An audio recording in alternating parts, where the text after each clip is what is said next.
Les Trois ânes.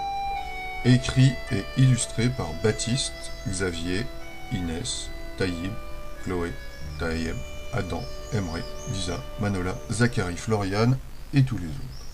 D'après le conte, les trois Billy. Il était une fois trois ânes. Le premier s'appelait Grand Âne, le second Âne Moyen et le dernier Petit Âne. Ils voulaient brouter l'herbe si haute, si verte, si savoureuse de l'autre côté du pont. Mais il y avait un horrible farfu poilu qui interdisait de passer sur le pont et qui criait « Celui qui passe, je le dévore !» Petit Âne s'avança sur le pont. L'horrible farfu poilu l'interpella. « Je vais te croquer en une seule bouchée !» Petit Âne lui répondit. « Je suis bien trop maigre pour toi, laisse-moi passer et attends mon frère Âne Moyen, qui est plus gros et mieux en chair que moi. »« D'accord, passe !» dit l'horrible farfu poilu. Et Petit Âne passa le pont. Âne Moyen s'avança à son tour sur le pont.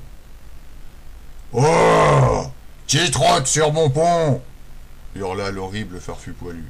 « Ce n'est que moi, Âne Moyen. Je vais manger l'herbe si savoureuse de l'autre côté du pont. »« Ça m'étonnerait, car je vais te croquer !»« Attendez, monsieur farfu poilu, mon frère Grand Âne est beaucoup plus gros et gras que moi. »«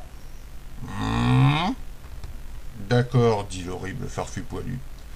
Tu peux passer. » Et Âne Moyen passa le pont. Le dernier des trois ânes, Grand Âne, arriva sur le pont. « C'est toi, Grand Âne ? Je vais te dévorer !» hurla l'horrible farfu poilu. Mais Grand Âne était malin et rusé comme un renard.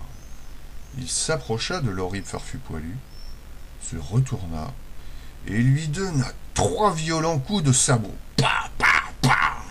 L'horrible farfu poilu vola dans les airs, atterrit dans la rivière et se noya.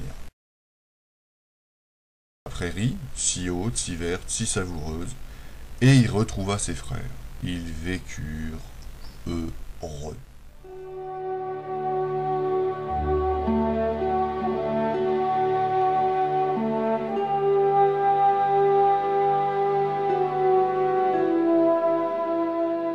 Chinchama l'ogresse.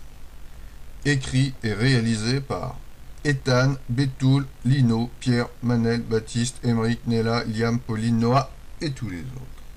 D'après le conte, le Baba Yaga.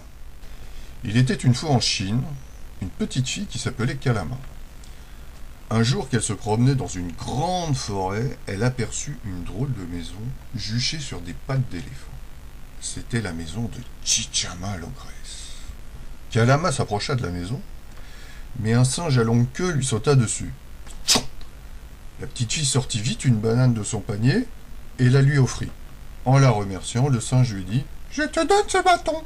Quand tu auras un problème, jette-le derrière toi. » Kalama continua d'avancer vers la maison lorsqu'un serpent venimeux s'enroula autour de ses jambes.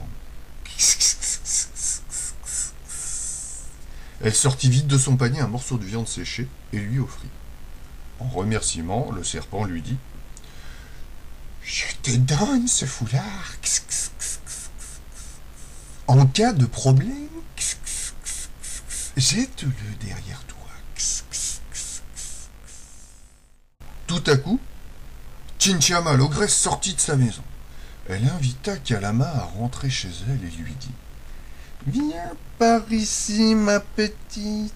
Tu vas m'aider à préparer une bonne soupe chinoise. » Kalama accepta, entra dans la maison et s'assit à la table pour éplucher les légumes. Un corbeau se posa sur le rebord de la fenêtre et s'adressa à Kalama. « Kalama, Kalama, tu es en danger. Chinchama l'ogresse est sortie chercher du bois pour te faire cuire. Sauve-toi vite, sauve-toi vite. » Kalama s'enfuit à toutes jambes. L'ogresse revint avec son bois et s'aperçut de la disparition de Kalama. Elle se mit aussitôt à sa poursuite. Chinchama rattrapa Kalama. Au moment où l'ogresse allait la saisir, Kalama jeta le foulard derrière elle. Celui-ci se transforma en lac. Chinchama l'ogresse but toute l'eau et se remit à la poursuite de Kalama. Alors Kalama jeta le bâton derrière elle et une immense forêt apparut et Chincha Malogres s'y perdut à tout jamais. Kalamama rentra tranquillement chez elle.